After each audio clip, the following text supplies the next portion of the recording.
Yeah. Synced. That's how the pros do it. That was a Synchronized. that was a kind of sexy clap. Why, thank That you. was pretty good. I don't know. I've been I think I gotta look away from you for a minute. It was pretty good. I've been practicing. This is 28, I believe. Okay. Episode 28. Yeah, so probably like 30 claps deep. All right. There are a few. There are a few. You should do like a highlight reel of the claps where it's just like nothing but like clap on, clap off. Yeah. And get it to. Do people still have the clapper? The like for the automatic light lights. thing? Yeah. The clapper, the flasher. They probably have one of those. I was buying one of those the other day. That's what I gotta buy. Like I gotta replace my my lights there. Oh, you really mean your main light? So you're in the dark. I'm in the dark, man. I'm literally in the dark. But I'm probably not gonna get there today because we're. I think we're probably gonna go over time here, so I might have to. What are you gonna spend do? another night in the dark. Do you need a candle? Yeah, I might have to bust Smeagol? out the candle there. It's and, a proper environment for proper poets, environment right? for a poet. Yeah, that's Candlelight good. And or just camp out in the bathroom and get some light. Yeah, that's get in good. the bath and Yeah. do some writing in the bathtub. It's kind of romantic. Yeah.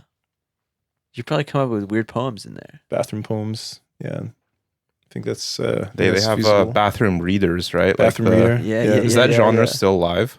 Has like- to be. Bathroom. But It's called TikTok. yeah, right. Mm. Everyone's on their smartphone now, right? Yeah. Yeah. So we're on episode 28 here. Right? I believe this is 28, this is right? 28. Yeah, So we're we're here in- with our friend Will. Yeah, Hello. Will's a neo-decadent fashion designer in training, I guess. In training. In training. Yeah. I'm a student at a school at a Senmon in Shinjuku. And I'm finishing my first year of 3. And it's been quite strenuous as we've been discussing, but But so how did you get into fashion? Because as we were talking a bit before, it sounded like you were studying kind of liberal arts or political science in university, and now you're kind of having completed a master's. I believe you're back doing fashion. yeah. So I don't know if I have a good explanation for it, but I always liked fashion. I always had a real interest in fashion, even since I was like in my early teens. And it was always just a side hobby thing. And I'd never considered it as a real career. But I was really into art when I was younger. When I was in, I drew all through my childhood and all through high school and everything. And I was almost about to go to art school, like for fine art. And then I went into the degree I got accepted to was like general arts, like general liberal arts. And then it was like, as I was mentioning earlier, it was like bouncing around between a bunch of different things and not deciding on what it was going to be until second year. And then finally deciding on politics. I just thought it was quite fun. And then I finished that. And then I finished, after that was a master's I did in East Asian foreign policy. What foreign policy? East Asian. East foreign Asian, policy. yeah, like Interesting. regional foreign policy studies. So it was really East Asian foreign policy boils down to China versus the United States and everybody in their respective spheres of influence, and the kind of boiling conflict that's been simmering over the past decade or so or more. And so it was really interesting. And I think it was kind of getting to the truth of power in a lot of ways. And I think there was something quite interesting about that to me and attractive to study. But coming to Japan, I came here on a working holiday. And I think having some space from the institution, giving kind of room to breathe in, my own air was kind of allowed me to really think like, okay, actually, why am I studying this? Like, what am I going to do with this? Like, what kind of job do I want after this? What kind of career do I want to have? So in the end, I think I started, the reason I got into bunka was because I was getting into sewing, like getting back into sewing, I guess. Like you did it as a child? Yeah, I Or- had like little sewing projects as a kid. Nice. Okay. In my like early teens. And like I would sew at sailing club, at the Sailing club. Okay. At the sailing club, I would sew the patches on everyone's life jackets. Nice. I was the patches. Nice. It's kind of like heraldry, right? Like medieval Yeah. heralds and It's what it was. emblems and stuff, right? 100%. Yeah. Because you'd have like your level, you'd have like your rank on a little patch, and no one had a way to put the patches on. You have to do that in occultism too. There's a lot of sew-on patches on robes Really? and things like that. Yeah, I think you probably vibe with it in that sense. All right, well, if Have need you ever someone- like ripped off a patch off someone if they like did something disgraceful? Like I don't think know, patches had been ripped by accident, but never on purpose. never on purpose. Okay. We're Canadians. Yeah, Too we're polite. more. We request that you return your Like patch. you would do it on A. you would do it to yourself. Right. You know. I think Sorry.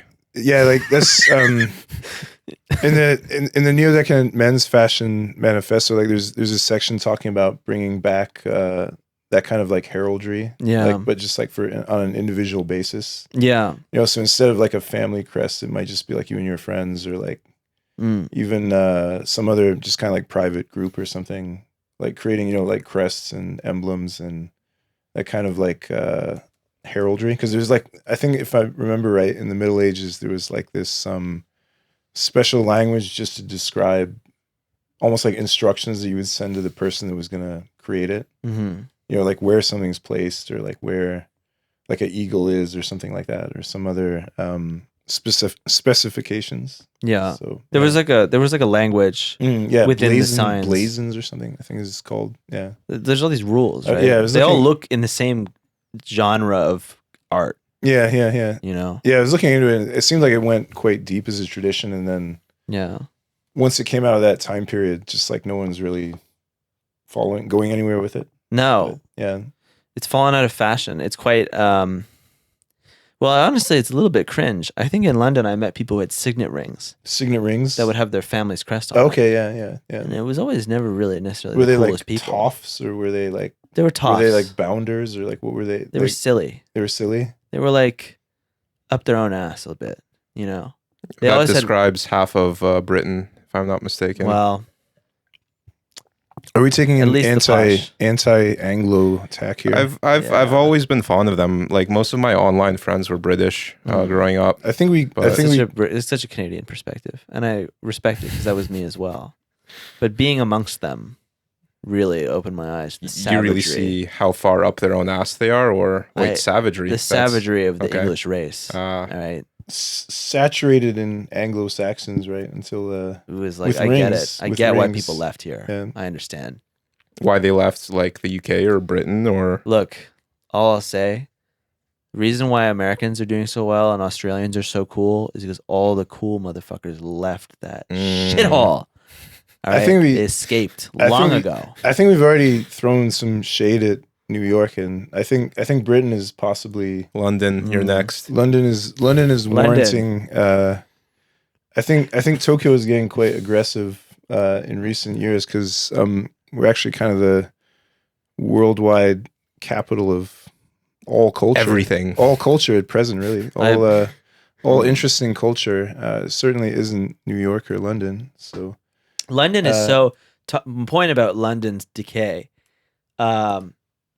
London Fashion Week is now redundant. It does not have almost any serious place in the fashion world anymore like it did 15 years ago. Since Brexit, ironically, they really fucked themselves with that. Brexit now makes it so that if buyers... So the reason why you have a fashion week is to display your clothes in a public setting so that buyers, people that are going to go and source clothes for a boutique or a select shop or whatever, they can come and see it in person and make notes on it and decide how they're going to stock their stores for the coming season. And when Brexit came in, it made it ridiculously, prohibitively difficult for buyers across the world to come into London and do their work. It's only a week, and you would need a visa. You'd need to apply for a visa, which costs like hundreds of pounds. These are like Europeans, basically. Who Even are trying Europeans, just people from France or Belgium, where they used to be able to just walk in and it wouldn't be a thing. Now it's like you're at work, so you need to declare it. You need to have a work visa to go there. And overnight, that has basically eliminated the international standing of the London Fashion Week, which was a mainstay. Now every single British designer who's worth any any noteworthy person also is showing in Paris now. So they have to like move double up. operations, Double, yeah. Yeah. It's like redundant. You don't need London Fashion Week anymore. So what? I guess just like considering that as like one of the maybe domestic causes of Neo-Passéism or kind of this retrograde aesthetics, maybe? Like, how would you, I mean, because you have been there and kind of studied there, if I remember right. So like, how would you see that like playing out at like maybe street level with any kind of like provincialism or sort of parochialism of fashion? I think when you look at like street fashion culture, if you want to look at it in that angle, there's like 2 or 3 places that are always compared, and that's that's Tokyo, New York, and London. And I think, having been all 3, spent the most time in Tokyo, I think that Tokyo is the most impressive. But London was like, one issue I had with London is it has like kind of descended into, I don't know if I have enough reference to say for certain, but I just wasn't impressed with what people were wearing. I just kept on the seeing- street, basically? No, or? it wasn't like, it was like uniforms, like not in a creative way and not in an interesting way. Uniforms can be really cool, but there's like oh, you were saying earlier about like girls playing video games for like a validation point. Oh, like performative, like a performative dressing for thing. validation. Twitch streamers and Yeah. whatnot. And that felt like very apparent in certain subcultures in London. Like which ones? Like well, I'm thinking of the balaclava, the balaclava wearing big puffer Tech fleece? Nike Not Tech fleece? No, I'm talking about the big puffer jacket. The what is it called? Chavs? Kind of like a chav. What is the word? The fucking the roadman. The roadman is like 10-year-old concept, but there's like offshoots from that, which are now like all like that's what everyone is wearing who's like a young person in London. And it's like totally like lame punk. Like it's such dumb punk. Like it's so fucking I think consumerist and I think punk in general is just cringe at this point. Yeah. And if you're still trying to be punk, you should probably stop, right? Yeah. And Please adjust to reality, you know, and things that are happening now and not in 1970s, right? Yeah. Right. It's such like a nostalgia thing. Like when I think the punk problem, these guys are not punk. They're distinctly not punk, but it is like the same ethos of punk where it's like, I'm a lower class person and I'm like showing off my identity as this class and I don't care what you think. And I also can get violent and don't fuck with me. And I might have a knife and I'm probably selling drugs. And it's like, and I am making money from that and fuck you and I'll fuck your girlfriend. Like this is the attitude of the roadman. And there are certainly nice people. There are nice people in that world, but the whole ethos that it's trying to project was so fucking lame and unimpressive to me and totally uninspiring. And compared to what you see in New York or Tokyo, where you're seeing like just ridiculous is a polite way to say it. Just in truly insane shit that is like mind blowing and inspiring. And in Tokyo and New York. Yeah, in both. Okay, both. Yeah. I would personally say more in Tokyo, but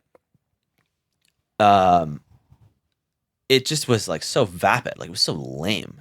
Like I don't know. So I wasn't a big fan. We were in Shinjuku walking around before we met with you, Justin, and we spotted, well, you spotted some like Lolita K. Yeah, Lolita K.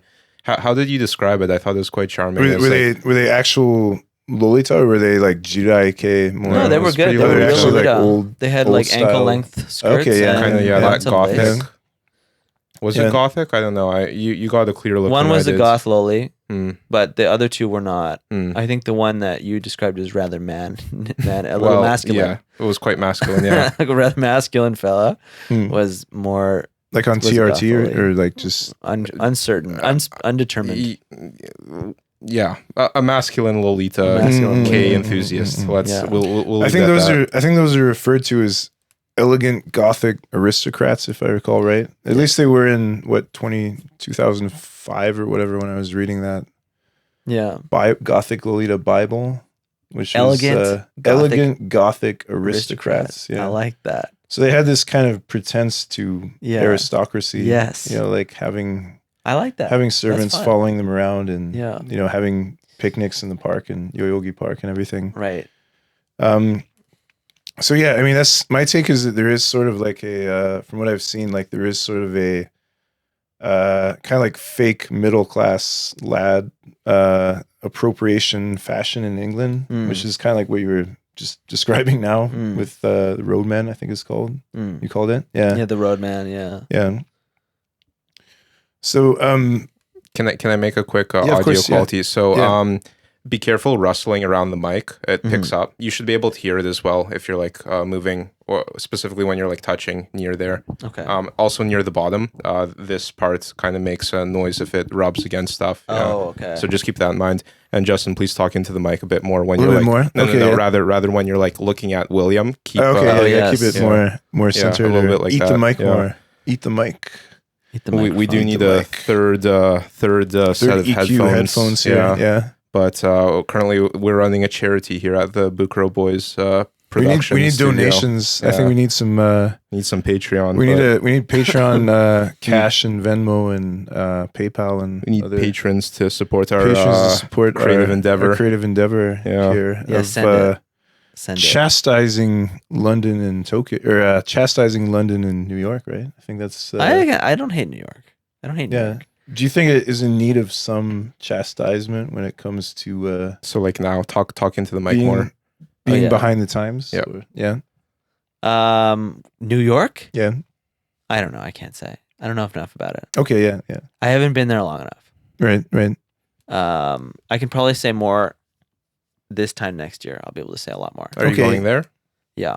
For what? Um, Official business? like yeah, basically my parents are moving Oh, nice. Okay. to really To close. the big city, to the Not Big there, Apple. but like really close. So we will be New Jersey or north, closer to Connecticut. okay. What's up there? Poughkeepsie? I don't know. You don't need to dox them. We can. Yeah, we I can don't keep even that. remember Yeah. what Anyway, this town is That's called. cool, Actually, yeah. I don't know all the details, but we're going. Have you spent much time there so far, or Yeah, I've gone to a couple trips. I think I've accumulatively spent like at least 6 weeks in that city, okay? which isn't much time at all, really, but it was enough to get a glimpse of what is going on, at least a little bit, especially on the street. I spent a lot of time walking around. But so you think it compares favorably to London, at least? Yeah, I thought it was more. I just liked what people were wearing more, I guess. Mm. You know, and I think even among like, if there's a roadman to say to be existing in New York, I would say that there was something a little bit more agreeable, at least to my values, compared to what the roadman was saying. Okay. Yeah. You know, but I can't say for certain. Tokyo is that's what I'm most familiar with, and it is also the one that I like the most. Mm. How about moving to Tokyo? Like, what are some like trends that you would say are getting kind of played out, or things that you think Tokyo needs to like move on? American from? casual, maybe. American Good answer, casual, yeah, I think, is kind of denim. denim. Yeah, denim is getting cringe. Yeah. I had a fight with someone on Instagram, and I called him a denim boo. I also wrote a manifesto where I included a lot of content about trying to chastise the wearers of denim, right? Yeah. Especially if they're not performing. So what do you qualify as denim here? Because we're all wearing denim, right? And in fact, Will is wearing the most denim. I think some of us are trying to disguise it slightly, at least with palette and With black, yeah. Sort of like having syphilis, and you just put some makeup on and try to hide it. So whatever. move your hand with your head. Try and think of it like Me? that. No, Justin.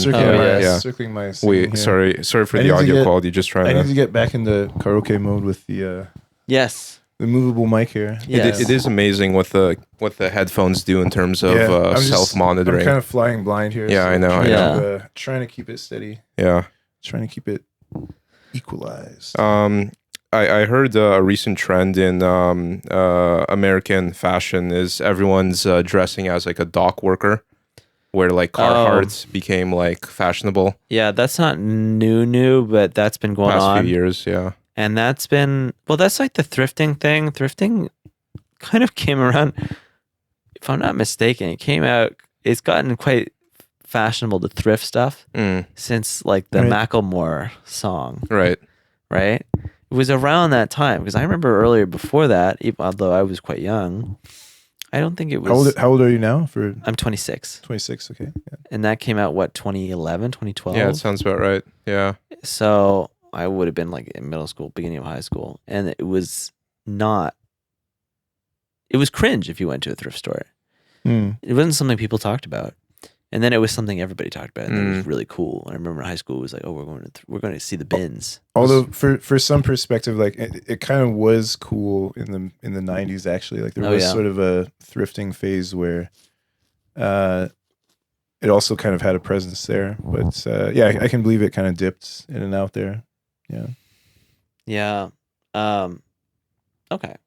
90s, I can kind of imagine it. That's kind of seems. I feel like I've seen it in movies and stuff. Yeah. Yeah.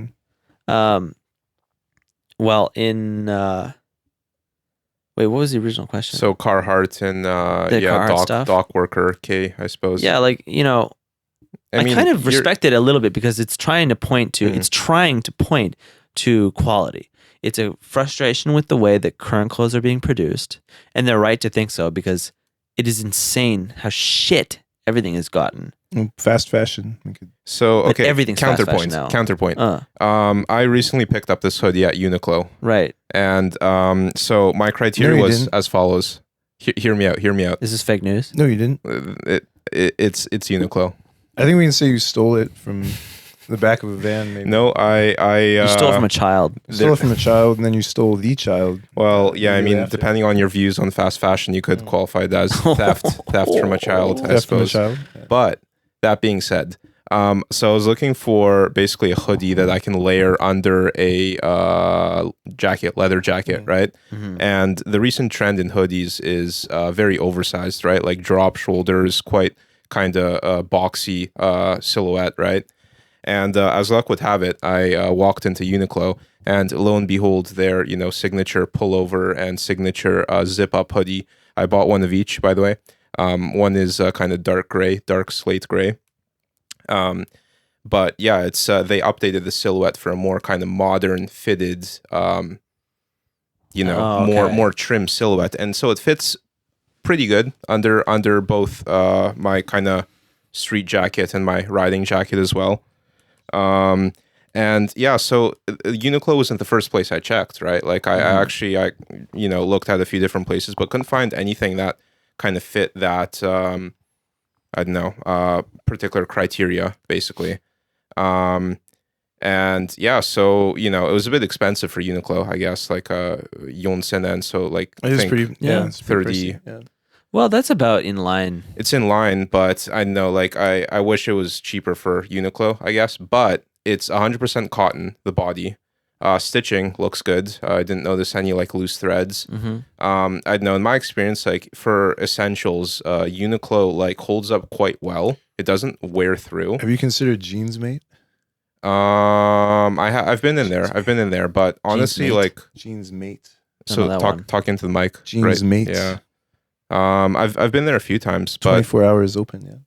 Yeah, that's an interesting point. Yeah, I don't know. Like every time I've walked through Jeans Mate, they have like Levi's, they have Edwin, they have like some random graphic tees of indiscernible brands featuring licensed characters like Snoopy or whatever.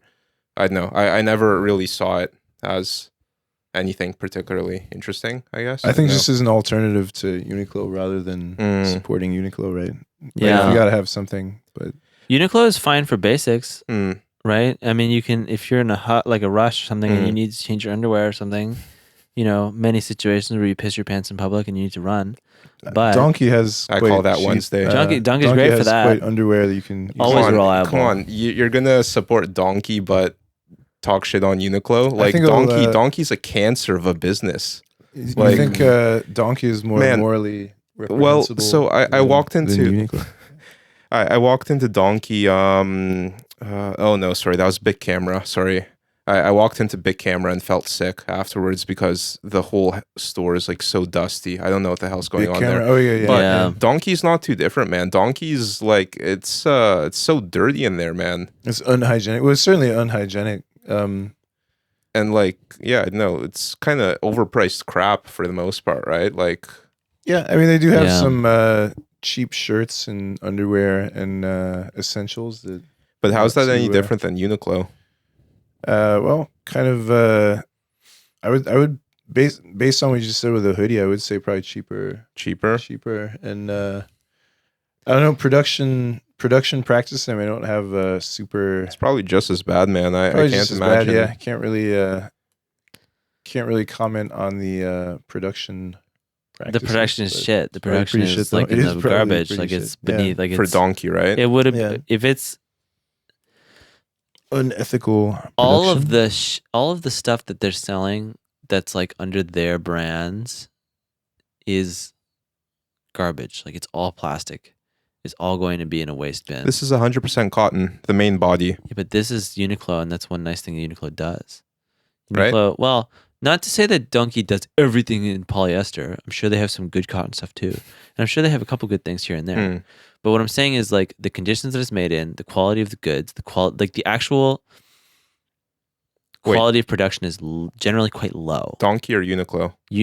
Donkey, both Donkey, yeah. but They kinda Uniqlo are is similarly good for all of the basics companies. Like Mm. compared to Gap or H&M, Mm. Uniqlo has two heads and In a terms half of above. quality, right? Substantially better, Yeah, and that's why I think everyone's so. turning to look Yeah. at Uniqlo, and no one's buying from the Gap. Mm. You know, anyone who's had option to have both will always choose Uniqlo. Yeah. Understandably so. Mm. But Uniqlo is still like a basics company that is like they're still like it's not great. Do you understand? Like a human being sewed the entire thing Mm. and probably got paid like $2 an hour. Like Yeah. And then- it's not great. and it's you know and they have this huge quantity of clothing that's made, an enormous number of that doesn't sell. Mm. They're left with a huge amount of inventory that they have to just burn. Mm. You know, I don't know what they do with it. Maybe they give it away, but it's unlikely. Most people It's don't. unlikely, yeah. Most They people don't probably give away free burn it. inventory. So, you know, there are different. There's different scale levels, but do you see do you have any ideas for possibly a future in which people would be using less disposable garments or like yeah, people possibly- seem to buy less shit. So, Unfortunately. like, here's how I justify it. I basically used stuff for quite a while. I had some Uniqlo t-shirts that were in my rotation for, I don't know, 4 years. Mm-hmm. They held up pretty well overall, Yeah. right? So yeah, I mean, consume less, right? Don't throw out something after a season, right? Mhm. If I buy something, I mean, I pretty much always I try and sell it secondhand when I'm done with it. Mm-hmm. Mercari is great for that. If you sell at the right price, you can get rid of surprisingly, a lot of things you think that you have no use for. Mm-hmm. So I don't know. I try and improve my karma that way, or be a more responsible consumer through that side of the equation. And that's good. Yeah. And people should be doing that more because that's like the value of thrifting too. Like people want to buy stuff that like people sometimes people want the things that you don't want anymore. Right. Another way I think it might be possible to sort of combine these concerns is almost like is the sort of like limited run or limited edition model, It's insane. which is like I just mean in the sense that like if you have a certain scene or a social group where someone is producing, I don't know, like 300 hoodies or something, all of which are very high quality, but they're going into it knowing that they're going to be able to shift all 300 of those. Mm-hmm. And then all 300 of those people are going to have those for 5-10 years or something. Mm-hmm. So rather than having like anonymous global chains, which are, churning out cheap stuff at scale, Mm-hmm. if you had a limited production of, like a set of like 300 or something, which is being marketed directly to a particular group where they know it's all going to be sold and then retained for quite a while. Yeah. I think that could maybe offer things which are both more distinctive and maybe more ethical, I guess. I think you're kind of pointing to like the first thing that comes to mind is like a merch for an artist.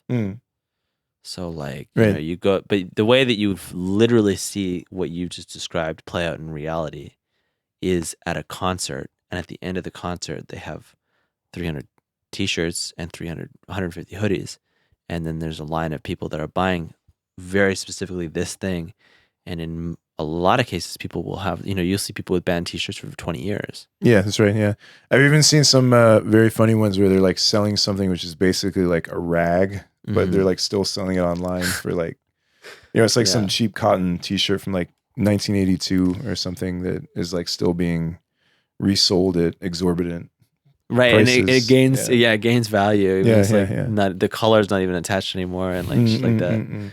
But I think that people buy that because they kind of see the story that's attached to that garment, and they see kind of like a history of loving wearing, and I think that people respect that. It's a little bit of a breath of fresh air when you just see so much like new garbage everywhere. So you kind of respect that, But I don't know if I think I'd love to see more of that.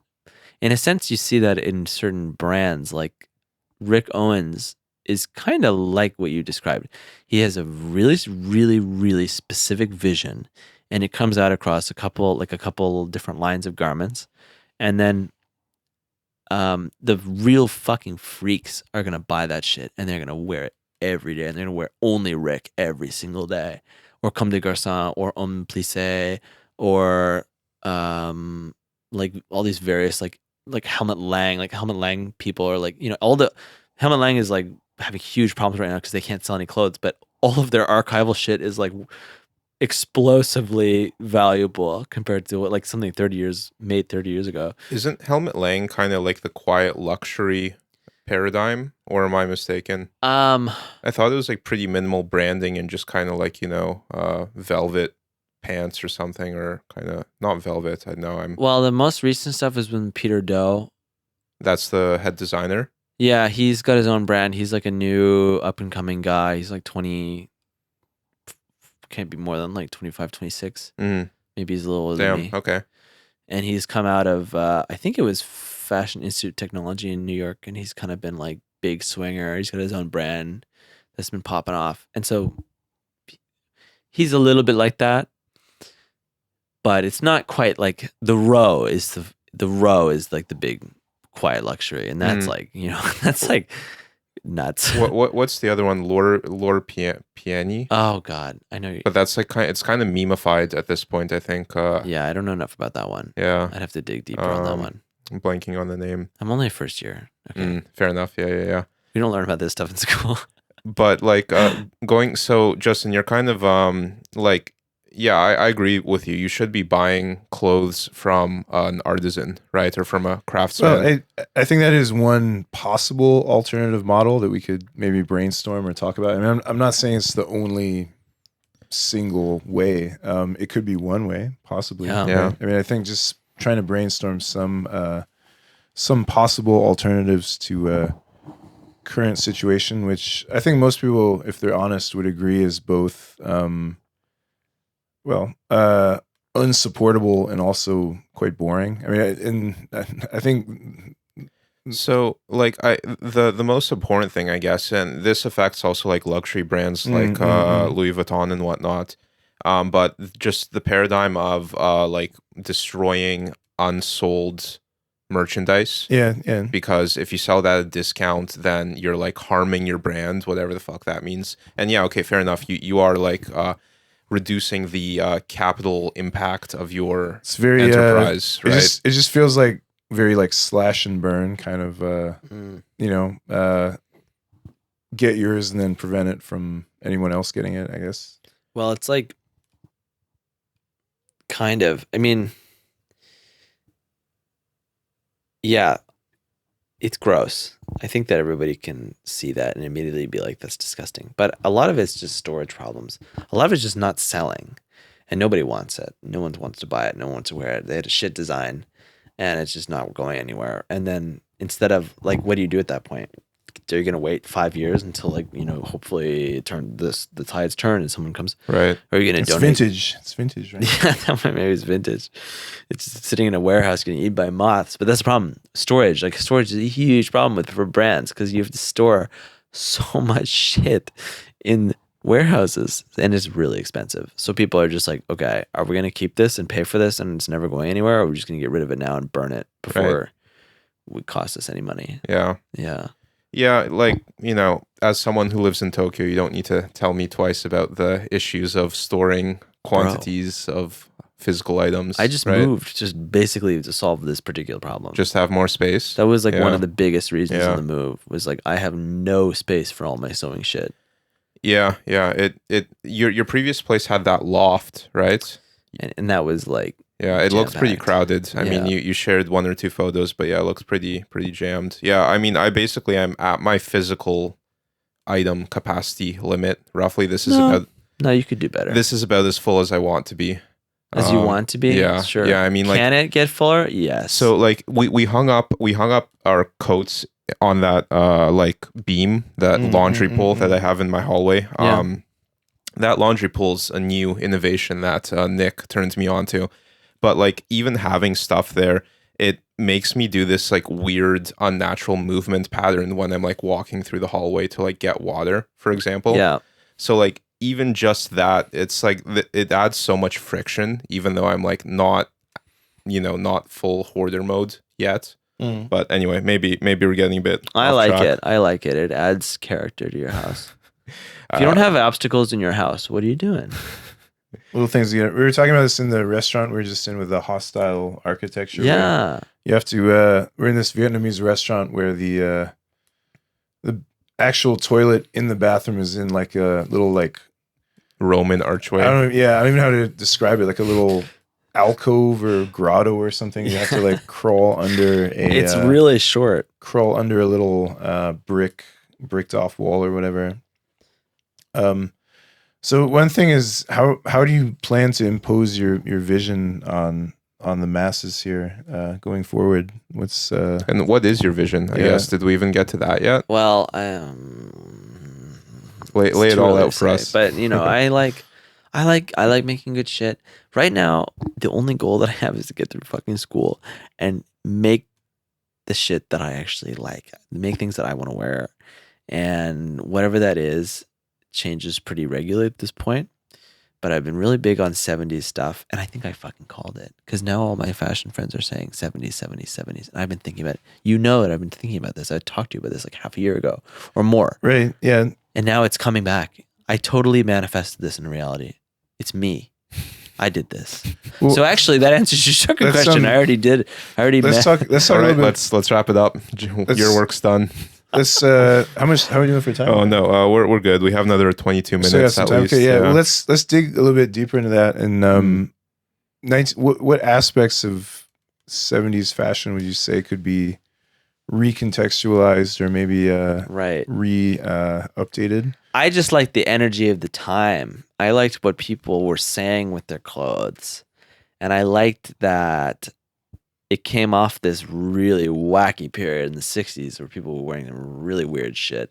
And then it kind of sharpened up and you saw a little bit less chaos and it was like the synthesis, right? You had like the thesis of the 50s, which is like weird post-traumatic stress disorder, rigid lifestyle. We're like all hunky-dory here. You know, it's like, you know, it's like a cartoon. And then 60s, it's like, fuck that. There's a war. I'm not okay. I'm not okay. Not Things okay. are crazy. Let's like have sex outside, you know, crazy stuff. And then 70s is like synthesis. And they're kind of like, all right, we like that weird shit, but we're also kind of like a little sharp. Bell bottoms. Yeah. Bell bottoms, interesting cuts on men's suits, weird patterns. Zoot suits. No, that's 40s, 30s, Okay, my and bad. 40s. That was a whole different bucket of worms. That was a Set weird me time. straight. Set me straight. I don't know my fashion. People love to celebrate those fuckers, and I honestly, Corgi. What's the sweater? The knitwear corgi sweater. corgi sweater. I wouldn't Coogie? say Kugi? Kugi? Do you know Kugi? No. Okay. Maybe Never mind. that's probably my fault. I should probably You should know that. know that. But I don't know everything, okay? I'm just a beginner. This Kugi, yeah. Yeah, I've seen those. Yeah. That's called a Kugi sweater? Yeah, that's the style, I believe. I have one of these, and this is actually another interesting point to talk It's about. quite interesting, right? Yeah. Replica fashion. We can put a pin in that. Maybe come back to that. I don't want to distract you. You're seeing that a lot you see that a lot. I think you see fake ones in stores these days, like remakes. But is it Not fake? Wait, Is it fake? What is fake? What is fake? Right? It's an interesting question. There's definitely some interesting kind of in movies that here, vein. yeah. Maybe small detour here into replica fashion. So, this blew up on Reddit and TikTok. Actually, blew up on TikTok. There's for a while you could basically buy. You can call them fakes or contraband or whatever, counterfeit items from China, right? Pretty much whatever you want, right? Going from like sneakers to high fashion or whatever, like designer brands and stuff, and this kind of culminated in it becoming sensationalized on TikTok, and got like garnered way too much attention, and Nike and Adidas and a few other brands basically got together and I don't know, made it a problem in China, basically, because for a while China was operating under this kind of China basically doesn't care what leaves its borders, right? Be it fentanyl or counterfeit goods. Yeah. As long as it's leaving the country rather than entering it, they could care less, right? So eventually Nike got quite enough of this, and Nike's business model is messed up for its own reasons. But they basically shut down the sites that were essentially the middlemen for these replica goods. Are you familiar with this at all? I've heard like little bits and pieces of this. So that shutdown happened like last year, I guess, like 2024, and kind of shook up the scene pretty good. Where was I going with this? Yeah, okay. So high school kids buying fake sneakers, like fake Jordans for, $20, $30, whatever. That's one thing, right? And you can call it like I don't know, immoral because you're like stealing IP or whatever, right? No, like it deserves to get stolen. Fuck 'em. Right. That's kind of fuck you guys. Yeah. I Fuck mean that shit. So here's the point. Like with Nike, you can't even buy the sneakers you want from them because they limit the supply artificially. The getting the sneaker that you want to wear on their like sneakers app is impossible because you're competing with bots and resellers, right? People who buy a sneaker for the only purpose is to sell it at like a 200% markup, right? So like I can't even buy the sneaker I want to wear, right? Why do we need them? Why do we need the sneakers from Nike? Well, they're beautiful. one? They're beautiful. No, they're fucking not. They're literally not. A lot of sneakers look like shit. Oh my god! Look, it's a sneaker. Look, guys. Could you talk about this sneaker? Like, what's the story behind this? Like, what happened here? Well, I don't know. I'll leave. What do you think the story is? You got it from China for. Well, no comment. No comment. Yeah. But like, here's the funny thing: is I don't know the full story, but my understanding is that okay, so I think for some sneakers, the fake is released before the real one hits the market. Yeah. Interesting. And in some cases, the quality of the fake actually one higher is than better. The original. Yeah. And you hold them up side by side, and you can't tell the difference. The materials are like the same, right? So it seems as though almost that it's a diverted supply from the official production line. And it's probably the same craftsman factory workers assembling the sneaker. That's really just an unofficial production site, right? That's a really interesting idea that the same craftsmen are producing both the fakes and the supposed originals. Because they don't care, right? I guess That's a bit of an cool. existential I kind of like that territory. Yeah, where does the fake begin and the original end if the same So, craftspeople okay, are Mr. producing? Nike CEO did not condone the production of a particular sneaker, right? But like, I, as a person wearing sneakers, do you care, right? You shouldn't. You shouldn't. They deserve to get hit. They deserve to get Yeah. hit. They And they did. milk every ounce of cash Right. from you suckers, by the way. No offense to you. Yeah, I mean, I know. Okay, fair enough. I'll take that on the chin. With all respect and love. But it's like, it's not really you. I'm not saying you personally. Sure, yeah. No, but I'm saying but like for the purpose. the collective consumer of sneakers Right. is like, it's like turning into like a speculative investment rather than, right. Well, you know what I mean? That's the thing, right? Yeah. Like, and you know, what do you think of this sneaker? Like, just as an item, It's a sneaker. Like It's a sneaker? It's Yeah. a piece of footwear. It's cool. It has a nice powder blue color. right? I kind of like how it's looks like a slightly cloudy sky. Has Okay, like a kind of cool. texture, kind of rough out leather. Yeah, it's fun. Right? Yeah, on the facing that doesn't touch your foot, but you know, Yeah, it's cool. It's neat. that's all it needs to be, right? Yeah, but I feel like Tell us how you feel. just saying like I like it, Mhm. and therefore all questions are off, is not satisfying to me. Okay, let's dig deeper into that. Like, what? Why do we like the things that we like? Why is our like consumer behavior and consumer interest limited to these things? Like, no, I shouldn't say it like that. I should say it like this. You are, as a Nike consumer, very similar. You're like this close. You're this far away from the TikTok gooner, the 8-hour TikTok gooner. Do you understand? Like Yeah. this close. Yeah. No doubt the shoes are interesting. They're fun to look at. They're poppy. But that Hey Bear shit, it's the shoe version of Hey Bear. Oh shit. Can we expand this for people who might not be familiar with TikTok gooning for 8 hours? I don't know what the fuck. um, Like I'm trying to use like a word to describe imagine a bed rotter. The happy bear. Or what, like the r/femcell bed rotting, watching TikTok for 8 hours, like just constantly just looking at stimulation and something interesting. Like, yeah, like the shoes, every new drop with like a collaboration is like the equivalent of like swiping down to the next thing. There's literally an uncountable number of drops Right. that happen with a ridiculous amount of people that like have a small fan base, and then they just milk that to bring them into the Nike sphere or the Adidas sphere or whatever. And it has no meaningful iteration on the design. Right.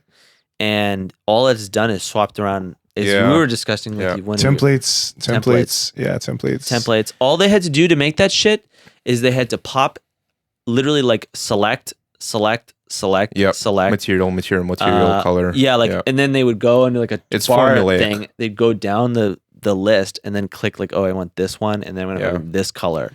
And they would send it off the factory. They'd make it. Just to maybe give some context, that before the podcast we were just talking about commercial fashion designers we've known whose job does seem to have consist of just manipulating templates of software and just kind of cranking out various iterations of the same thing, which fair enough. It's kind of funny because so this style of the sneaker, this is the Air Jordan 1 Hyper Royal colorway. And so this basically what color extends to what point and where is it repeated? Like it's called color blocking. Is this a fashion term or is this a sneaker term? Color blocking is like an art thing. Okay. Yeah. Okay. So I believe I'm not sure. I think it's called color blocking in the sneaker game. Yeah. And so this is the so-called Chicago color blocking because you have basically you have this sort of like the color that's behind the swoosh is also on the toe box, on top of the toe box, and then this like main color is repeated on the kind of, I don't know what you call that, the side panel, toe box panel, and heel panel. And there are Air Jordans that maybe like this white is like repeated on the heel as well, right? Or like there's like weird inversions, right? Like it's like a yellow or something on the toe or something. Well, crazy. yeah, it's like it might be like the toe is yellow and then also like the heel is yellow, right? Which is like a different kind of color pattern compared to this one. But Chicago color blocking is actually like well, it's because it was on the original kind of Michael Jordan black and red and white Air Jordan one that made it, I guess. But it's also, I think, aesthetic. I don't know. I mean, but you're describing a heritage. Yep. You're describing actually what you were talking about with heraldic symbols, which is what this is. Yeah. Interesting. That's an interesting connection. But it also has so little connection to anything serious or real. One thing that's what makes me One sad. thing that's always interested me about shoes is just like the founding assumption of symmetry, which is the idea that both your left shoe and your right shoe have to be kind of sometimes they're not mirror copies of each other. Well, but how often do you actually see people that are wearing it's not common asymmetrical shoes? It's not common, either in design terms. Only real freaks. You should start. Why aren't you doing it? I would if I had more time to. There is a design reason why you don't want that. Dump into it's just unsettling to look at, right? Balance. Well, I mean, I think there's practical balance reasons. Yeah, it's hard to walk. Yeah. You're like, your one shoe is going to be like totally different walking experience. But I mean, it can be. And if there's any difference in the heel, but in the same way, by the same logic, like wearing high heels or something is not necessarily either safe or comfortable, but people still do it, right? Yeah, but if they're even, it's reliable. In theory, but we know that in practice, people are tripping and crashing and having all kinds of silly. Yeah, but people sacrifice a lot for physical appearance. Well, that's kind of my argument. So you're not wrong. Yeah. Along the same lines, I think the needless obsession with footwear symmetry is kind of stranded us in this weird place where, I mean, I did buy, full disclosure here, like I did buy a new pair of sneakers recently, and they're very similar to the ones that Dan was just holding up here. Well, slightly cheaper. Let's not mix apples and oranges here. You believe you bought Air Max? Was it Nike Air Max? I think so. Yeah. What 95? Let's not get into. Yeah, but anyway, what does that mean? Is that like saying, are you calling him like a sneaker N-word? Like, what does that mean? I think in the sense that the joke was I was trying to be a bit like superior. Do we understand that to be the case? Oh wait, is that a belief in the sneaker world that Air Maxes are like a scum? No, not scum. But like the Air Jordan 1 stands kind of on its own, I think, in the archetypal sneaker sort of. Like, I do remember I was looking around the store and I was thinking, wow, like I wish there was the option to have some sort of paired asymmetrical shoes, either in color terms or in like actual structural. Do you think terms of what if they were asymmetrical, but they were like kind of fucked up in the same way? Well, that's what I mean. Like something that would be created specifically as a pair, but right, like wouldn't necessarily be symmetrical. But I guess to answer your question, like at the end of the day, like that's something I probably would actually do if I felt like I had more time. But I have to pick my battles carefully in terms of time. But it's certainly one of those things where I always end up thinking like, why isn't someone else doing this? Like, it's sort of like a task I wish I could like delegate to someone to actually like do. I couldn't give any names, but what you're saying is reminding me. If anyone would make that, it would probably be a Shanghai or a Chinese designer. Okay, yeah, interesting. Yeah, I feel like that's like the way they're moving right now. Like pretty chaotic. Interesting, sort of designs. Yeah. Just mark it now, because when it happens in a year, you can come back and say that I was right. But it just feels like that would be so their design ethos. I'm almost certain I have seen that in women's wear. Interesting, yeah. Like really weird warped leather, like wrapping around the foot, and then it's like in the same kind of the same sense of the line of the warp is like repeated, but in a very different direction. Like the same essence of the line is repeated on the other shoe, but in a different way. Interesting. Yeah. You know, I know I've seen it before, and I feel like it's gonna be more like popular because that kind of fits with their design ethos and what they kind of fuck with. But I think like Tokyo people don't.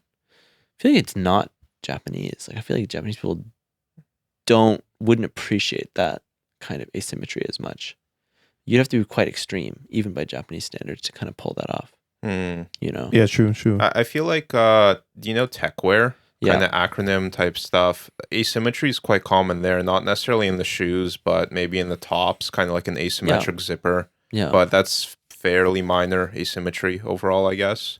Yeah. Some interesting silhouettes in techwear as well, but maybe not very palatable. Real crazy asymmetry is like not very common. Well, it's jarring to look at, right? Yeah. Especially on the human form, because we look for symmetry in humans, I believe. Yeah. But I think it's maybe again, is that kind of a neo-Passéist idea that things which are immediately pleasing or immediately reassuring aren't necessarily going to provide as much long-term satisfaction as I'm pointing to your something- sneakers as you say that because that's exactly what I think of those. Can you elaborate on that? It's pleasing to look at. That's why it has value. It's It's like the most digestible shoe in the world. It's the most digestible footwear I've ever seen. okay. That's But why. is Yeah. there a but to that? Or No, it's just an accusation. It's a pure okay. j'accuse. Okay, counterpoint. It's the most easily digestible because it is the king of sneakers. Because it's like, it is the archetypal It's sneaker. like saying the king of the golden nugget of shit. Like, I'm the chicken McNugget. I or just the, am feeling angry today with sneakers for some reason. I shouldn't I have think we- given you that whiskey. I think I think we should. activated the... I think we should. I should have had more. Want me to top we you can up? We can always have more whiskey, but I think we should be angry about sneakers for various reasons. But I also think we should be kind of considering possible alternatives, either again modes of production or design, or just purely conceptual takes on what they maybe could be. I'm not opposed to sneakers as a concept or as a category. I think that there's a culture around sneakers that I'm not very impressed with, and Like a culture of consumption. a sneakerhead culture of Even if it was just writing and discussion, that'd be one thing. It's a culture of consumption, and that's what, at the end of the day, makes it so just makes it so unimpressive to me. It's just blind and like just obsessive consumption to a point that's like, what are we doing? Like, what is happening here? And for what reason? Thank you so much. Actually, I love you. I might try to get a little bit more thanks as well. Yeah. Thank you. Drinking whiskey and podcasting and dissing sneakers, which I think it's important to attack things which most people would consider quite basic elements of everyday life. Just to get them to, again, think about possible alternatives or see where things are coming from or what could be different. You know, what Like could sneakers be, themselves what are could be changed. respectable Yeah. for what they caused. Like that was a revolutionary piece of clothing. Right. You know, it's rejecting the loafer. It's rejecting like the leather, dress shoe. But now it's like become its own store of value. It's had this own. It has its own. It's become like not an old man's shoe, but it's kind of at the top now. Well, I We think need to we're knock it down. I think we were discussing very similar things earlier when we were talking about jeans, right? Yeah. Which is something which again is coming out of originally it's coming out of almost like a agricultural workers' practical clothing, right? Yeah. So like denim, like I think that's one of my takes on it is that if I'm not performing, manual farm labor that would necessitate, I don't know, denim overalls or something or some other hardy work clothes that I'm actually performing work in. Yeah. Well, again, you could make the same argument about like military surplus clothing infiltrating Yeah. the fashion scene. And that's cool, but I don't think there's anything necessarily wrong or problematic with that. But is it? I think, is it being recontextualized in an interesting way, or is it just being blindly ported over without really? And again, I would apply this to your idea of the 1970s cuts and things coming back, which I guess my instinctive take on that is then, well, what things from that time period were left maybe unfinished or unexplored that you're then going to pick up and take in kind of unexpected directions, maybe? Because that's stuff I find interesting. Like, I think the moment something just remains, like vintage or retro or whatever, then it's totally boring and dead. But if you go back to, again, the 1960s or the 1970s and you find something that maybe wasn't taken as far as it could have been, and then you maybe pick up where that left off, like, I think that's where it gets kind of interesting. Yeah, or, I totally know what you productive, mean. I would say. Yeah, there's a lot of like unborn children along the path of successful creations, right? And failed iterations and stuff. Yeah, there was a lot to chalk through. But on the point on denim, just to briefly return to that, I think I agree with what you're saying.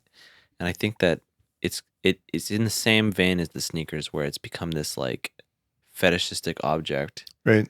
of like worship, where people treat at the highest and most extremist levels, the denim has become like the way that it's interacted with is not, it's so divorced from the original like purpose, Right. or the original integration of denim into like the workman lifestyle or whatever. And there's a mythos around it that's like completely made up, like a fake thing. Right. And I think we're able to like acknowledge it. Yeah, we can see that that's quality, but your whole interaction with it is pure simulacrum. Like, it's completely fucking fake, and it's like totally put on. Right. And I think that's what makes it cringe. Like, that's what makes it sad. I think the 70s stuff, I think there is stuff that remains untapped, or stuff that kind of fell by the wayside and just wasn't really like explored to the fullest. I mean, obviously, when we think of any decade from the past, where the things that stick to your mind are not necessarily the things that were actually that common every day, but things that were the most extreme that people couldn't stop talking about. Things that were iconic, right? Things that were iconic, yeah. But there's some fucking iconic shit in the 70s that had like a pop-off moment, and then that was never touched again. What's an example? I'm thinking of weird patterns on men's suits. I'm like kind of in love with it. Like very strange colors, weird, like a rainbow stripe, not a rainbow, but like almost like a Technicolor stripe on a suit. Like, for example, you could take that and you can put it on a modern cut of a man's suit. You could put it on like a really baggy pants, and like a really baggy like jacket or something, or I don't know, like the women's. I think I would like to see dresses come back a little bit. If I can talk about from the American context, I think dresses are like still pretty popular here. What kind of dress? A one-piece dress. Is that like, the little black dress archetype, or is that more the farmer's daughter dress? There's a lot of dresses in the middle, but there's like, I'm talking about like, I think that there's something very elegant about a one-piece dress that just doesn't. Okay, to give you like a visual, like, they're just so variable. There's so many different types. The little black dress is like a legendary Chanel thing, but and that's kind of like the archetypal clubbing dress, right? Like tight, it's like very like kind of. Well, it was with jersey, so yeah, it was pretty tight. The one that people club with is not necessarily that dress. That was like a. It was a little more like French, I guess, right? Well, it was Galliano doing the slip dress on one of his early runway shows. I'm way out of my depth. Yeah, this was like a thing in like the mid 80s. And anyway, so that was the thing. The dresses I'm talking about are like, if you like need to go out and get groceries, why do you need Like we pants. need to like, I don't know, like I feel like we've reached the bottom of casual clothes. I feel like an elevation a little bit. Now we're getting somewhere. Do you know what I'm saying? Now we're getting Okay. somewhere. Like in the Now we're 70s, there getting was a lot more somewhere. rigidity. There was a little bit more rigidity back then. I don't think we need to go back to the 50s. I don't think we need to go back to the fucking 1880s. But I think I'm a little sick of casual. And I also think that the problems that casual clothing are trying to solve are fucking fake. They're fucking fake. They're not that much more comfortable than good quality, stiff clothes. I have wool trousers that are waist high, check tartan wool, 100% wool trousers that were like handmade in the 80s. Sounds itchy. They're beautiful. Yeah. They're literally as comfortable as sweatpants. Okay. And they're warm and they drape beautifully. And I wear them all the time, and I can wear them multiple times without washing. And then I have them hand wash, and it's like beaut. Hand wash is where you lose me. Well, I don't have a good washing machine, but it takes like 10, 15 minutes. It's so easy. You do it in a batch. With your woolens, you have to treat them well. Okay. But just there's something about we've just like lost touch of like what good quality shit should look like. Yeah. And we're trading it for things that we should value. We should value comfortable clothes. You should want to have comfortable clothes. But a good suit, you could probably wear it to bed because it should be that relatively comfortable. But okay, so the distinction in my mind when I think about what clothes I'm gonna put on or what I'm gonna wear is often related to how dirty of an occasion am I potentially wearing it to, and how easy is it to wash afterwards. That's the problem. Yeah. So that's like the issue. When we went to get yakiniku with Jeffrey and Rumi, Right. last month, I was pretty reserved about wearing this shot leather jacket there, because even in the restaurant, like leather's kind of porous and it will just like soak up all that smell, and it'll come out eventually, but it's just not ideal, I guess, right? So I kind of would have wished that I wore. I mean, in the end, I could hang it out sort of outside the venue. Yeah. But yeah, so nice clothes, like great, yeah. But how's the care on them? I guess is kind of my question. Leather is a little tough, Yeah. admittedly, but at the other end of the day, your clothes are how you show yourself to the world. Right. Choosing good clothes is up to you. Yeah, they're gonna get damaged. They're gonna get fucking destroyed. That's gonna be dust. In 15, 20 years, that's gonna be in an ash heap. Really? It should last a while. 15, 20 years is a good lifetime for a jacket. For a leather jacket? For a leather jacket. Okay, interesting. Yeah. And I don't know. I haven't even looked at that one deeply. I don't know. Yeah, Maybe I'd be curious. I'd be curious what you think of it. It's. I'm not a leather expert, but okay. I will say. But I mean, even by the stitching, you should be able to kind of tell. It's more about the fabric in that case. More The about stitching fabric? is fine. Like I don't, the stitching is fine, but the fabric, like the kind of leather that they use and how they treat it, it's like that's what will make it long lasting. But 20 years is a good time for a leather jacket. You should just not destroy. You shouldn't go and buy like a $20,000 tuxedo and then wear it mud wrestling. But you should is there anything wrong with like wearing something nice out, and getting a little fucked up every once in a while? Like, yeah, things are going to get damaged. I think if you build a wardrobe that you love and are proud of and you just wear it all the time, it won't even occur to you.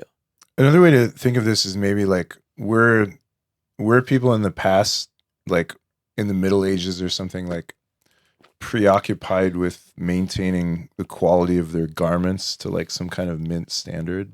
No, but you wanted to build up a nice uniform patina, right? That's kind of the goal of aging clothes. But right? I think this is maybe. I think this is also maybe on leather. Jeans too, I guess, right? I think this maybe is. I mean, I could be wrong, but I do feel like this might be a very recent sort of idea of like maintaining things. Whereas, like, I'm not sure garments were like viewed that way. Going back 200, 300 years ago, much less like 1,000 years ago. Back then, everything smelled like shit, right? Well, true, but I think we're maybe able. I think we're certainly able to maintain things to a standard now that maybe they weren't. You're Right. touching on something But, very real. Continue. No, that's I'm interested. The reason why people didn't maintain things like in a pristine condition is because everything got destroyed so quickly, and everyone had an immediate familiarity with sewing. Every woman could sew, and if you had a wife who couldn't sew, shame on you. You're embarrassing. Like, actually, it's a little bit sad. But you're gonna get a hole in your shirt, and you're not gonna get it fixed the night before you gotta go show up to the fields the next day. You're fucking loser, and you go call your mom to go get her to fix it for you because Right. you're a man. You probably don't know. Women knew how to sew, and everyone was married at like 16. So you'd have women around you in your life who would sew things. The women would, they're making things in their house. You're not buying from a designer. There are no designers. There barely even seamstresses 300 years ago. There's like everyone's just making their own shit. And there would be professionals, and they would make stuff at a really high level. And there was a certain level of maintenance with white. Right. That's why white is like kind of a legendary color. Another maybe offset is the clothing worn by like the clerics and religious orders is another thing, which is probably a slightly higher standard to which was applied, right? Because they were an object of reverence, and their clothing represented like, at least to the commoner's view, like their immediate closeness to divine salvation, right? So it was worth protecting. And the church, you saw it not just in the clothes, but it was tied to the building. Like if you had like if you had a priest in like rags that's giving a mass in church, in like a big cathedral, it would be like, you don't match at all. Yeah. There's a huge mismatch here. So it was setting the whole grandness of Catholic life, and it kind of reduced a little bit in Luther. That was kind of a reject. That was an interesting the thing that the Protestants did was kind of reject that. Well, that's kind of when another point where I think it's maybe like we could say like a historical flexion point of again the clergy maybe having comparatively the highest fashion at the time, compared to like the lay people who were again having their wives having to sew everything up all the time and repatch rags or whatever. Whereas so interestingly, like it does seem like there's maybe this cultural association that high fashion was almost like a religious office by default in a way, or at least that connection was there. And I think we sort of see that mirrored in maybe the way these, London or Tokyo fashion weeks are sort of presenting designers as almost like a secular clergy or something, which is like, going through the equivalent of a mass with these shows and kind of presenting explicitly, which maybe what was once just like an implicit thing with the way they were presenting themselves and I like putting that. things forward. I like that idea. That's interesting. Just trying to again get kind of I always like to take this very like, I don't know, historical materialist take on like where our attitudes are coming from, or like where was this approach, like 500 years ago or 1,000 years ago? Because it probably was there, but it probably was just embedded in something like the clergy or some other. I like it, but I'm not as convinced on the clergy. I think that it surrounded the clergy as much as it did the nobles, the nobility. And in that case, fashion is just power. Fashion and luxury is statement that says, I am important, and I can look down on you, and you'll look up to me. And it's announcing that only visually and from a distance, and communicates a social role, right? I think that the clergy definitely, goes in, kind of connects to what I said with the Protestant split, right? Because the Protestants were like anti-Catholics, right? Yeah. as we know, and the Catholics were blinged the fuck out. This leads very nicely into something I did want to bring up at some point, which is I think it's called the Great Male Renunciation, if I remember right. Which is when Beau Brummel started in a very Protestant way, started stripping back any hint of like male ornamentation in order to arrive at something which looks suspiciously like the modern business suit. Yeah. And I think that's kind of like I want to say like abyss that men's fashion has been kind of stuck in for maybe the past 200 or 300 years. Yeah. Which is that anything whereas again, if you looked at like what men were wearing 100 years before that, it was extremely... Not even, like 25 years. Yeah, it was extremely elaborate and kind of fanciful and ornamented and decorative.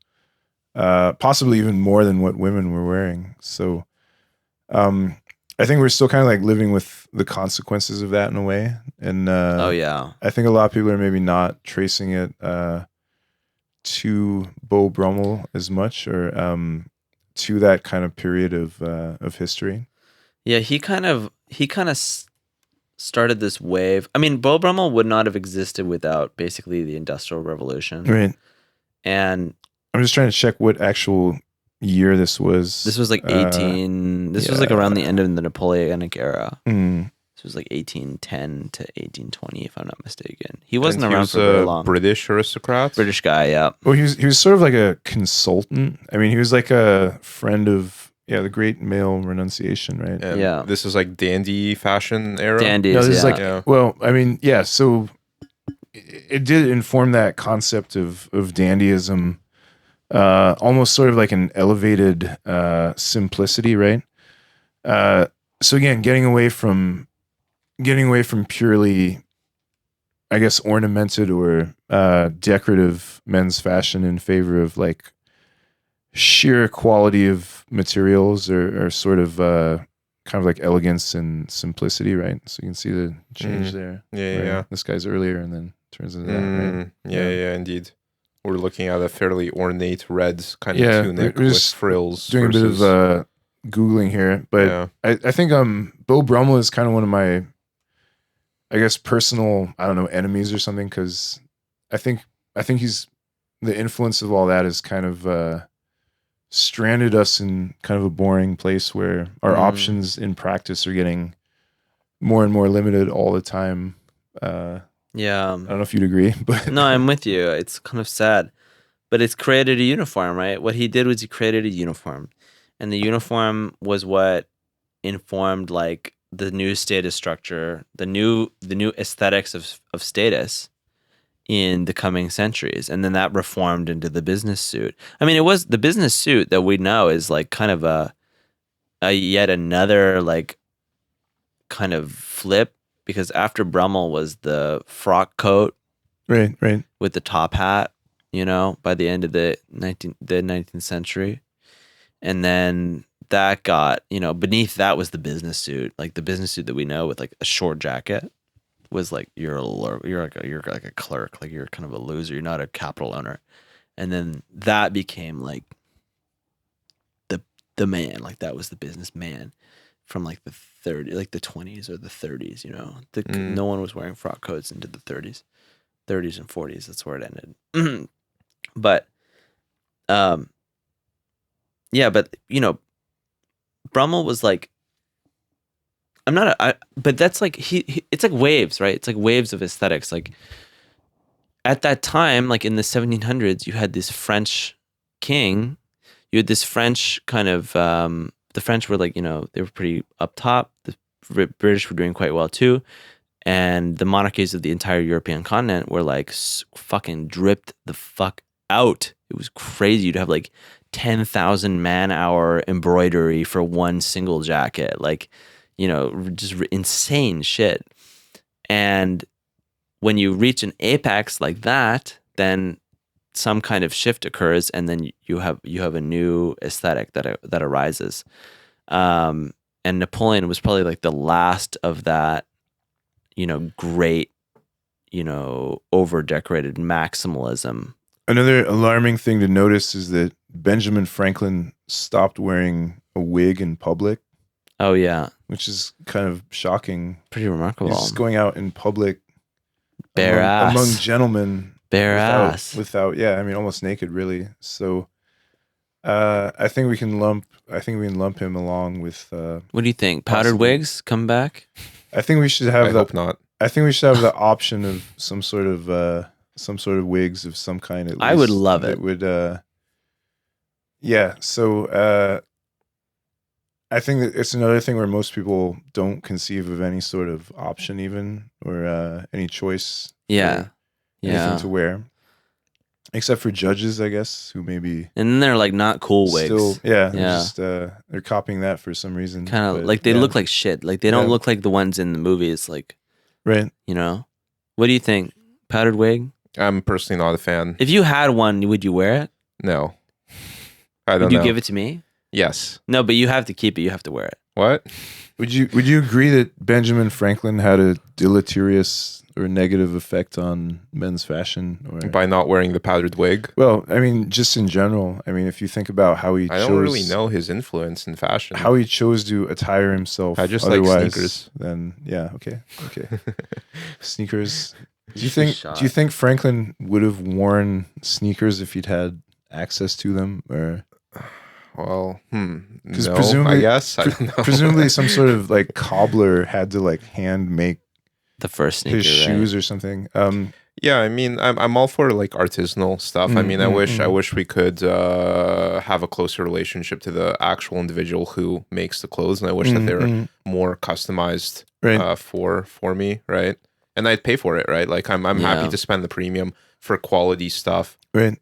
It's hard to find now. I mean, outside of like going to Hong Kong or going to Shanghai and going to like the Suit Alley or what's it called, the like tailor There are cobblers here. here. Yeah, are. there's a cobbler. There's one in my neighborhood. There are cobblers um, in every neighborhood. But so they can make a leather shoe for me. You can go to. They would be able to make a leather shoe for you. They Cool. would. Yeah. I think that I'd consider. you should I'd look into consider it because everybody should. It's unfortunate that we don't, but it's also something that actually we say we would love it, but actually most people don't want it because we know what people really want. They want the convenience to buy shit really quickly, really easily. The whole Yeah. fashion system relies on the fact like there was no sizing before. 100 years ago, everything there had was to be sizes. tailored, right? Yeah. Everything had to be made to tailored, you, yeah, and it yeah. probably wouldn't fit very well. So you tuck it up and you tie it in and whatever. You'd have hand-me-downs of hand-me-downs of hand-me-downs of hand-me-downs. The reason why we don't have many garments from the 18th century is because all of those clothes were repurposed into other clothes. All the fabric was turned into something else. Interesting. And then into the next thing, and then it becomes like a baby's clothes, and then it becomes like a dish rag, Right. you know, and then it gets thrown out. It goes through an enormously long lifetime. We have no such relation to clothes like that anymore. It's sad, but it's because we have no relationship to the craft of sewing, and we don't care, and no one has time for that shit. And I understand why they wouldn't want to do it. Old T-shirts did end up as rags in my childhood household. See, So, that's a great tradition, and you Yeah. should remember that. yeah.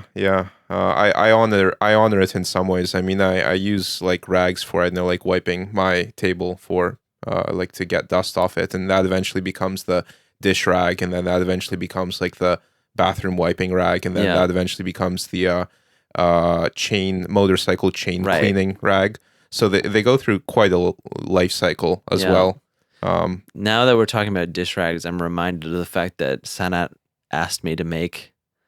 Guest, a friend of the show, Sanat. Yeah, we've mentioned him as well. I think he's going to appear possibly tomorrow. Right? Yeah. Well, we'll record tomorrow, but This is an adult named Sanath who's asking you. He's asking me to make. He turned his old kurta. It's like an Indian garment. He wants me to turn it into some dish rags for him. I forgot that by several months, and now I'm just reminded that I agreed to do it. We'll get there next time. I look forward to hearing his side of the story tomorrow. Oh, don't remind him. Don't say it. Don't say anything to him. You're Do not talk to him. I was never here. We're all friends here. I love him. Yeah, I hope we I hope we wasn't can here. have both of you on at I would some love episode. to. Yeah, I'd love I think to. you'll be. You need me to fun. you need me to be there so I can challenge him and fight him. No one else can fight him. Yeah, I'm too much of a yes man. Do you fight Santa when you talk to him? I barely had an interaction with him for like a year. What would you challenge him on? What would? Oh, nothing really serious. Because I agree with a lot of things that he has to say. It's mostly the communication surrounding his ideas, I think, which can often come across as very aggressive. Yeah. But I think in the right communication, he is very much open to feedback. It's more of a, I don't know, meta communication kind of style or issue. Mm-hmm. Hard to call it an issue. It's just a style. But yeah, it certainly can come across as I don't know, aggressive, I guess, for a lot of people.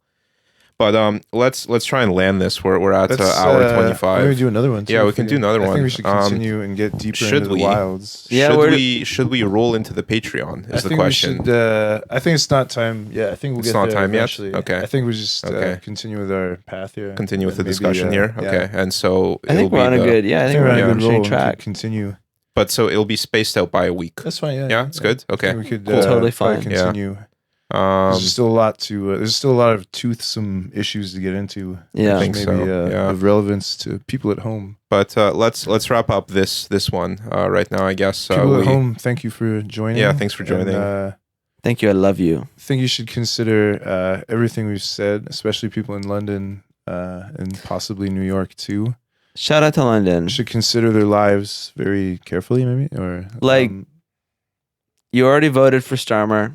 You did your best, but sometimes, I think the early Americans got it right. You might laugh at the Puritans, but they had the right idea. It's called leaving, saying goodbye. I think England should think long and hard about what kind of poetry it's allowing to be released into the wild, because much like garbage washing up on the shores of foreign beaches, we sometimes encounter the detritus of things which British people are creating and disseminating, I guess. So think about that. Just something to think about. Just something to think about. Yeah. Yeah. Thanks. Y'all. Fuck y'all, motherfuckers. Thanks for joining us. Thank you.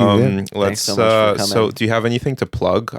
We just plug our Instagram. You don't need to, but do you have like anything? Plug your anus with a butt. Do you want to look? Do you want eyes on anything? Do you want a link in the description to anything you're doing? Yeah. Just my Instagram. Just your Instagram? Can you say what it is? What's your? My Instagram is Will D. Pelletier, Pelletier. That's the handle. Awesome. And Justin Isis 93 at Instagram, and Justin Isis 1 on X, and DBLV on Instagram. Thanks for joining us. Have a good week. All right. Peace.